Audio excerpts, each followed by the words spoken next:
নবী পৃথিবীর মানুষদেরকে তুমি বলে দাও, আল্লাহ বলতেছেন ইন কুনতুম তুহিব্বুনাল্লাহ, হে পৃথিবীর মানুষেরা তোমরা যদি আল্লাহ রাব্বুল আলামিনকে ভালোবাসতে চাও, ফাত্তাবিউনি, তাহলে নবী আমাকে তোমরা ভালোবাসো। নবীজি বলতেছেন আমাকে ভালোবাসো।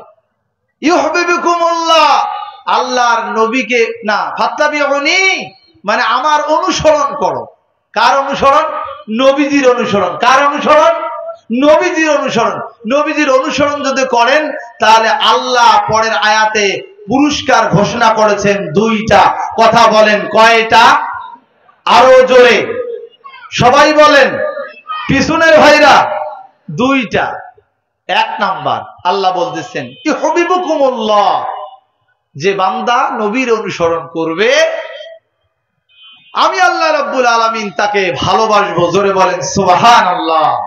এক নাম্বার পুরস্কার। দুই নাম্বার হলো ওয়ায়াগফিরু লাকুম যুনুবাকুম, ওই বান্দা জীবনে যা গুনাহ করেছে জীবনের সব গুনাহ খাতা আমি আল্লাহ মাফ করে দেব। আরো আসতে বলেন সুবহানাল্লাহ। তিন আল্লাহ বলতেছেন, তাহলে এখানে দুইটা পুরস্কার ঘোষণা করেছেন। আল্লাহু গফুরুর রহিম, আর আল্লাহ হলো দয়াবান ক্ষমাশীল। জোরে বলেন সুবহানাল্লাহ। এই হলো অনুবাদ।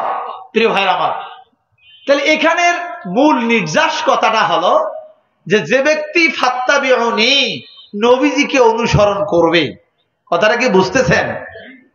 তাহলে আল্লাহ দুইটা পুরস্কার দিবেন। তাহলে নবীকে অনুসরণ করব নামাজে, রোজায়, হজে আর যাকাতে। আর অন্য কোথাও নবীজিকে অনুসরণ করা যাবে? যাবে? ব্যবসায় ওজনে কম রাসূল দিয়েছেন, আমরা দেই কিনা? তাহলে এখানে নবীজির অনুসরণের দরকার আছে না নাই? কথা বলে আছে না নাই? দাড়ি রেখেছেন, দাড়ি রাখা ওয়াজিব, এই দাড়ি নবী রেখেছেন, এখানেও নবীজির অনুসরণ করার দরকার আছে না নাই? কিন্তু অনেক লোক মুসলমান ইমানদার নবীর দলের কর্মী মনে করে, কিন্তু নবীর এই ওয়াজিবটা রাখে নাই, এরকম মুসলমান সমাজে আছে না নাই? আহা ভাই, আপনাকে বলছি শুনুন, শুধু এভাবে নয়, প্রত্যেকটা জিনিস নবীর অনুসরণ করার জন্য আপনাকে বলেছেন।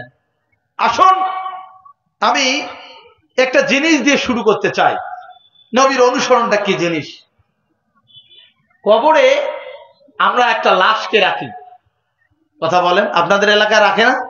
রাখার সময় দুইজন মানুষ যখন রাখে সবাই মিলে একটা দোয়া বলে, বিসমিল্লাহে ওয়া আলা মিল্লাতে রাসূলিল্লাহ, বলে কিনা ভাই? কখনো কোনোদিন কোনোভাবে কি চিন্তা করে দেখেছেন এটার অর্থ কি? অনেক ভাই আমরা জানি না।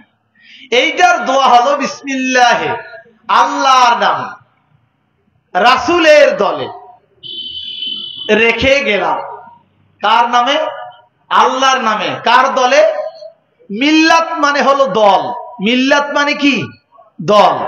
আর উম্মত মানে হলো দলীয় কর্মী। কথাটাকে বুঝছেন?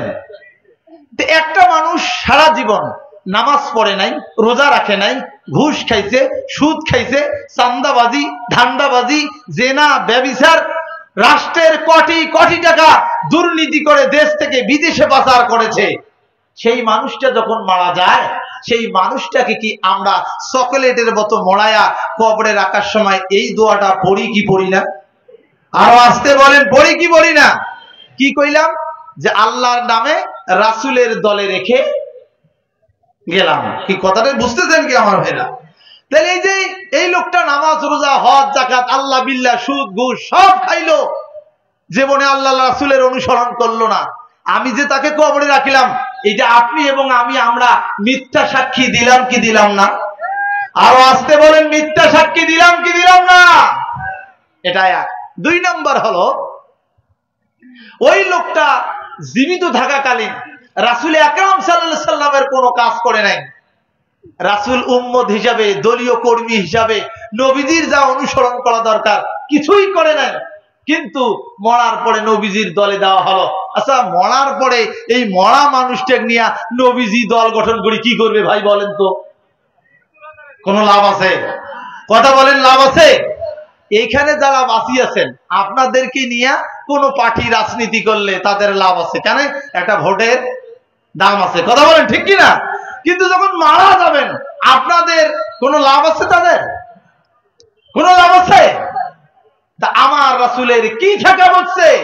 জীবিত থাকাকালীন রাসূলের পথ মত অনুযায়ী কিছুই চললেন না, আর মরার পর আপনাকে রাসূল সুপারিশ করে জান্নাতে দিবে, আল্লাহ রাসূলের কি ঠেকাটা বলছে? এই আরো আসতে বলেন ঠিক কিনা? যে ব্যক্তি দুনিয়ার জমিনে আল্লাহ রাসূলের দেখানো পথ অনুযায়ী ব্যক্তি জীবন, সমাজ জীবন, রাষ্ট্রীয় জীবন, রাজনৈতিক জীবন, আন্তর্জাতিক জীবন পরিচালনা করবেন না, কিয়ামতের ময়দানে আল্লাহর রাসূল তাদেরকে সুপারিশ করবে না, করবে না, করবে না, কথা বলেন ঠিক কিনা? রাসূলের সুপারিশ পাইতে হলে এই দুনিয়ার জমিনেই রাসূলের অনুসরণ করার দরকার আছে না নাই? একটু কান লাগা। আমরা নামাজি, আমরা মুসলিম, আমরা রোজাদার, যারা নামাজ পড়ি আমরা প্রত্যেক দিন নামাজের ভিতরে একটা দোয়া পড়ি। কি দোয়া? সূরা ফাতিহার ভিতরে গায়রিল মাগদুবি আলাইহিম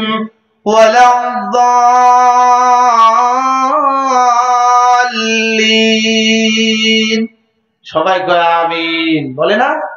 এটাতে কি বলি ভাই? আল্লাহ বলতেছি আমরা, হে আল্লাহ সেই পথে আমাদেরকে চালাইও না যেই পথে ইহুদি এবং খ্রিস্টানরা পরিচালিত হয়েছে। ইহুদি খ্রিস্টান কারা? সত্যটাকে সত্য জানার পরেও না মেনে আল্লাহ এবং আল্লাহ রাসূলের বিরুদ্ধে যারা তাদের নিজের জীবন পরিচালনা করে, তারাই মূলত হলো ইহুদি এবং খ্রিস্টানের অনুসারী, কথা বলেন ঠিক কিনা? তাহলে নামাজে আপনি বলতেছেন আল্লাহ তাদের পথ থেকে তুমি আমাদেরকে বাঁচাও, আর নামাজের বাইরে যে আমরা ওই ইহুদি খ্রিস্টান নাস্তিক মুশরিকদের যেই পথ দুনিয়ার জমিনে দেখিয়ে দিয়েছে সেই পথে আপনার আমার জীবন পরিচালনা করতেছি, এইরকম সমাজের লোক আছে না নাই? ওই ভাইদেরকে বলছি সাবধান হয়ে যান, কোরআনের অর্থ বোঝেন, নবীজির অনুসরণ করেন, নবীজি যেভাবে চলেছে আপনিও সেভাবে চলার চেষ্টা করেন। আল্লাহ যেন তৌফিক দান করে, জোরে বলে আমিন। ভাইরা আমার, ইহুদি খ্রিস্টানদের পথ, ইহুদি খ্রিস্টানদের রাস্তা বন্ধ করে দেওয়ার জন্য, বন্ধুত্ব না করার জন্য আজ থেকে 1450 বছর আগে আল্লাহ রাব্বুল আলামিন মহান গ্রন্থ আল কোরআনুল কারীম সূরা মাইদার 51 নম্বর আয়াতের ভিতরে জানায় দিলেন, ইয়া আইয়ুহাল্লাযীনা আমানু লা তাত্তাখিযুল ইয়াহুদা ওয়ান নাসারা আউলিয়া।